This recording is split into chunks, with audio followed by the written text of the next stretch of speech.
you against the development of Ogun State? No, we are not against the development of Ogun State. We are in support of the overall development of this state.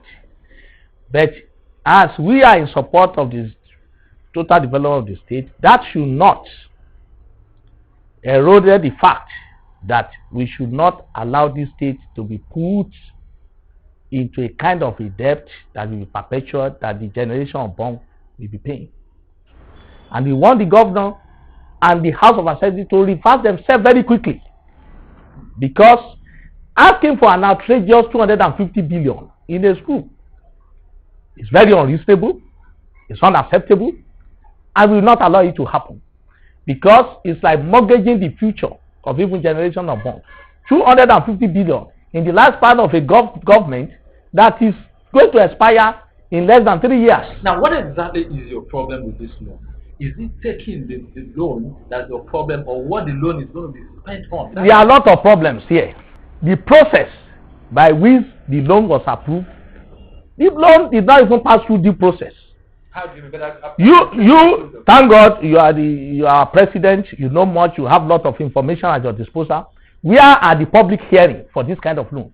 There must be public hearing, advertised in the papers, given to you the press, that everybody should come, they submit their memorandum, and other people should come and talk. And then we debate it. Where did this happen? This is not a banal for this Ogun State, for God's sake. This is the state where we have people that know what they are doing. So you cannot just come and throw something at us and it go like that. Nobody debated this. During the era of Otumba Daniel, if you can recollect, this kind of a loan was mooted, I think 50 billion or whatever, I cannot recollect the actual figure. It was well debated. Lot of public debates. Even all the KBACs, the traditional rulers, the student communities, the backer, everybody we got to know about the loan. But the House then, in their wisdom, still refused. They did not allow Otumba Daniel to solve it. Despite the fact that Otumba Daniel make it clear to us what he wanted to use the money for. But as we are talking, the government of Ogun State is yet to tell us what exactly they need an outrageous 250 billion naira to do. But they were told that it's going to be for post-COVID-19. What kind of post-COVID are they talking about? The donation they received from pre-COVID, the governor said he cannot tell us exactly how much he has got so far. When the governor is telling us that he did not have the account of even the donations for COVID-19, then we even query them. The palliative money they were distributing at Okemoso for only their APC members, turning the government house to APC secretariat in Okemoso. We wrote the House of Assembly that they must call these officers to order. If you are talking about palliative, it must be general. You are the governor of Ogun State. You are not the governor of APC. We even asked them that they should make public the financial statement of Ogun State. They've never done that. Now, to whom much is given, much is expected. And if you want to come to equity, you come with clean hands. Don't just come and throw anything at us and we think it will go like that. This is constructive criticism. This is not destructive. What we are saying is the money they want to take, they are taking it on behalf of Ogun State people, not on behalf of their company, not on behalf of their family. And the lifespan of this government is less than 3 years. But how are you so sure that the government will not return in 2023? It is, we are not God, they are not God. We know it is probability. This is a country where you saw somebody reacting to become the governor in the few hours to come, and he's not the governor. So even the ticket of APC is not sure for the Dapo Abiodun in 2023. I can say that vertically. Where are you getting your... We saw what happened in Lagos to Ambody. You saw what happened in Edo to Obaseki. It can even happen without even getting to the poll. So how can you now want to put all us in a mess what you are not sure that you are going to continue after 3 years? So what we are saying is that if you are a governor, that you want everybody and you want to come to equity with clear hand, you consult all these people. You consult market women. You consult student community. You consult even the political family we are talking about. Even we may be in opposition, you still need to consult. Call the political and tell them. And they bring their own constructive criticism how it could be done. And what we are saying now is that 250 billion is outrageous. Go and reverse yourself. Look for a reasonable loan. We are not saying they should not take loan, but let them come and defend it. How do they want to spend 250 billion in less than 3 years? Now, if they are putting Ogun State in the depth of 250 billion, for how many years are we going to pay back? Then the question is this: they are yet to tell us what they are going to spend 1 kobo out of that 250 billion naira for. They are yet to tell us. If the government gives you kobo to kobo analysis of how that money will be spent, the 250 billion naira, will you stop further? No, there is no way. Where I said outrageous in 3 years. In 3 years, for crying out. Let me tell you this. This democracy, we want to say from even the marriage of a military regime and civilian regime of 2 years, which Baba Osoba did, and the 4 years of the 1999 from 1999 did, with the 8 years of Otumba Gbenga Daniel, plus the 8 years of Senator Ebikule Amosu, making 22 years. The total debt profile of Ogun State was less than 108 billion. Let them come out with the records. 22 years, 108 billion. And in 3 years, somebody is asking for 250 billion. It's out of sense. Craziness, greediness. And we now suspect that maybe they are just out to come and put this state for sale and run away. When they run away, then we will be here to face it. So, but we will not allow them to put state for sale and run. We will not allow them to run. So we will stop them from taking the loan. A party that we believe we are going to form the next government in Ogun State, we will not allow any governor now that is running out of time to create problem for our home governor not to perform. We have the locus as a political party to call them to order. Politics should be about checks and balances. It's not just about we are making just unnecessary noise. But we are not saying that they should not take loan. Let them look for reasonable loan within the space of their own time that they can at least accelerate and start to pay back. And if they need to people like us to help them, we will have them to think out of box. You think out of box on how do you improve the IGR of Ogun State? How do you improve the economic power of Ogun State? These are the things we should be hearing in post-COVID. It's not about people have suffered, lot of hunger and other things, no palliative, nothing for them. Then you want to now put the load of debt on them again, that they keep on paying for years. Is this your position, the position of your party, the New Nigeria People's Party, or the League of Political Parties? It is the position of New Nigerian People's Party, one, and some of my colleagues in other political parties, they align with that our position. And some national chairmen of political parties. I was in Abuja, we had a meeting, we discussed it. Everybody, we are talking about that this is outrageous. Let me say it now. Lagos is the epicenter of this COVID-19. If Lagos now want to hack and go and look at the records, as at yesterday, Ogun State was maybe around number 7 or 10 on the list of this NCDC. Now, if Ogun State is not number 1, it's not number 2, it's not number 3, it's not whatever, and then you are asking for 20 billion naira post-COVID. Now, what will Lagos State ask for? 100 trillion for post-COVID. Why are we hiding under this proposal for our incompetence and underperformance?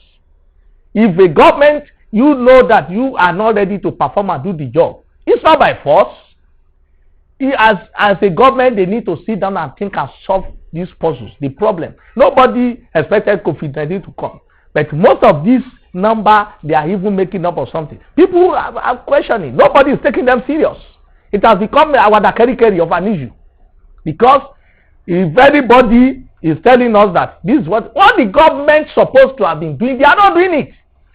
They are talking about palliatives. The Ogun State people are not stupid. Where are the palliatives? Where are the palliatives? For people you are locking down every time. Where are the palliatives? Where are the 1 million face masks they are talking about. Just a moment, let me remind my viewer that this is a critical issue on real television, and we're going to be seeing a lot more of issues like this. We see how Bondo is said, the chairman in Ogun State of the new Nigeria People's Party, who also doubles as the chairman of the League of Registered Political Parties, again in the Gateway State. His name is Comrade Olaposi Oginni. If you are the governor of Ogun State, what will you be doing right about that? I put it in specific terms. Look at the security, look at the economy, and look at the education. What I will do now is to think outside the box and then accelerate. Ogun State, we have potentials. The inclusiveness that he preached when he came into government, where is it? Inclusive nonsense. I target inclusive nonsense. He did not make use of all those array of good people that supported and believed that maybe something good is going to come out of Nazareth. If I'm the governor, I will not engage. I will hit the ground running by having an economic team that will look at the idea of Ogun State is a potential state. It's a state well placed by God as a gateway state. I will give it to Amosun because we saw a kind of infrastructural facilities that he put on ground. Otumba Gbenga Daniel during his own era, in 100 days of Otumba Gbenga Daniel, he let it come repete. You saw a governor in action. And perhaps if these people have allowed Otumba Gbenga Daniel to access the kind of reasonable loan there that was well debated, it will have taken Ogun State to another great level. But as we are now, 1 year has passed away and we are still grandstanding. The government is still grandstanding. The government is still in campaign mode and telling us what it's going to do. We have just said it that they said they will. They said they will. When you are already in government and you are still saying that you will do this, you will do that. Whereas what we needed now is a government that is going to be in action. Wake up! We are asking the governor of Ogun State to wake up and face the issue of governance. All this pettiness should stop. We are here not for destructive criticism, but constructive criticism. We want a better state. If I followed you well, you're not comfortable with the performance of Prince Dapo Abiodun's government. Yeah. Secondly, you looked at you gave some commendation to the Senator Muslim's government, but you seem to have spoken about the Otumba Gbenga Daniel administration with a lot of passion and commendation. Are you suggesting that since Daniel left, no government has measured up to his performance?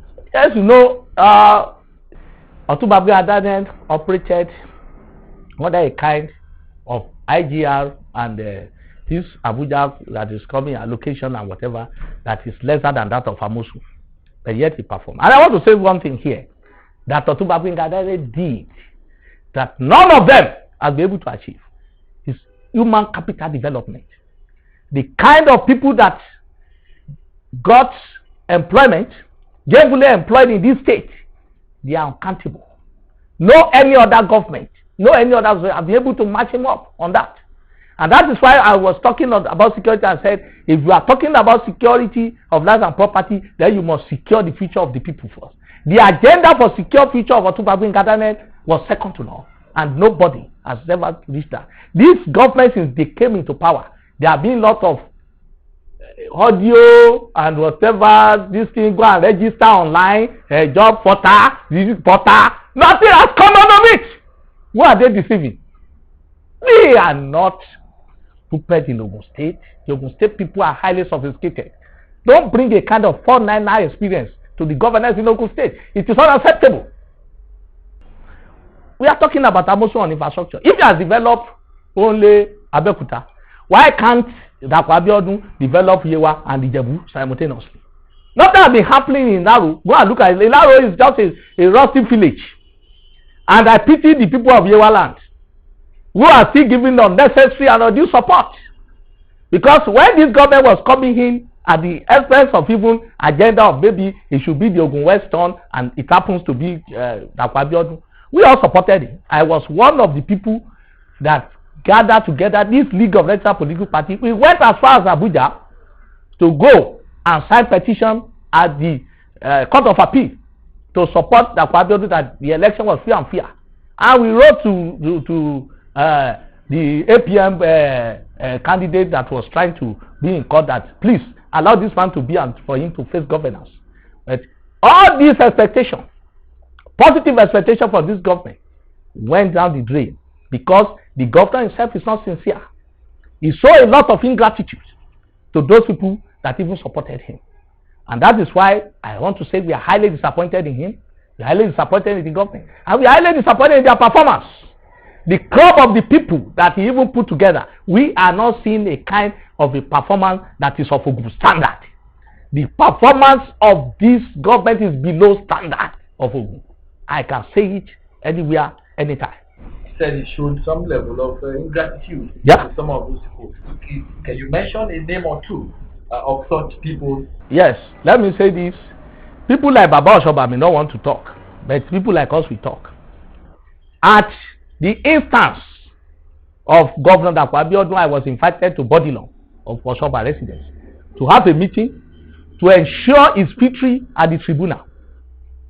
At his own personal invitation, I was invited to the office of his lawyer, Professor Osipito, Yaba, Lagos. I knew what happened here. We know what we did for this man to sustain his government. You know one thing? Anybody that will repay evil for good, the Bible has talked about it. Forget it. We did all that. I did not negotiate any kobo for that. I did not call him to say this is what I'm going. What we are after is that let this man sit down comfortably and face governance. We did all that. And let me tell you, his first sign of ingratitude is one day that I received a call from maybe the SA or whatever, and they started calling me that I should now come and join those people that blackmail him, those people that were sitting at the tribunal, this tribunal at Isabo against us, to come together and fix it. I said, that one under my foot. I will never do that for any fee. And I refused and rejected it. And I can say that it is out of ingratitude. Secondly, I said, 39 political parties went to Abuja. No, you are asking for justification. No, you would. Okay. Before you go, I'd like to remind you that this interaction is certainly going to go viral. I stand by all my comments. Please go on. Secondly, the League of Registered Political Party, 39 political party, before the deregistration of political party, you know, during the era of these tribunal issues, all the 90 or 92, they were still in place. I was the one that led them to Abuja. I was the one that took the petition to the Court of Appeal to say that the election of Dapo Abiodun was free and fair. And even some governorship candidates, he co-opted them to sign petition to support him. And he got it all and he won at the tribunal. Nobody did he ask anybody for even there was a time that even his own lawyer was saying that he's going to tell the governor to make sure that he do something for all these political parties that supported him. He was just singing the praises of whatever, all-inclusiveness or whatever. The all-inclusiveness, let him come and tell me. Anyone, even those in the APC, those from Osoba camp, those that are original APC, and all the political parties that supported him with the vote of say this government is going to perform. Anyone that has benefited from him. It is now all-inclusive nonsense. Most of them, we just came there, we saw that we have been fooled. Is this ingratitude is centered on the fact that he did not reciprocate, perhaps a good gesture, or that the people of Ogun State, he was elected to take care of their collective interests, are not benefiting the two. If you fought and supported a governor to be there, and the governor did not even do anything for you personally, and he's doing well for everybody, you will be happy. You'll be proud. That is my friend, this government, we put it here. Can you see the road? Can you see the school? Can you see what's happened? You'll be proud of that. But nothing to be proud of. I live in Ilaru, and for you to get here from Ilaru, you see what is happening. And they'll be hiding on the canal, it is Federal Road. Federal Road under my feet. Shagam to Abekuta was the Federal Road where Otubagwinga gathered under Ogun. You did it. So there is nothing spectacular to talk about this government now. How much longer will you be able to speak in this manner And at what point will you succeed? There is no retreat, no surrender. For crying it loud, there is nobody traveling on that road between Itori and Papa is headache. Where you are going back, you will see what is going to happen. And if you want to detour and go through Dangote, it's another one because the government is not there. All the trailer would have even packed the road. We still set about 4 or 5 hours there because nobody is doing anything there. You say that they are not doing anything that is at least reasonable enough for anybody to be proud of. Did any of this interaction that you want us to stand by? No. I stand by everything that I've said. I have the record of all what I've said, and I will still say more. There are still lots of more to be said because this state must move forward. We cannot allow, we are all stakeholders here. I'm already a grandpa as I'm talking. I may look very young. I'm already a grandpa. So my grandchildren will be asking me questions that I will not answer. You call yourself a politician. Baba, as you are in politics and this thing happened. So, but the record will be there that we did all what. When the governor came in, it was an endeavor of welcome by everybody. And we try as much as possible to support him. And I want to say that he has his own agenda that is different from our agenda. Our agenda is better governance in Ogun State, dividend of democracy for our people. And if that one is not happening, we are going to fight that government to a standstill.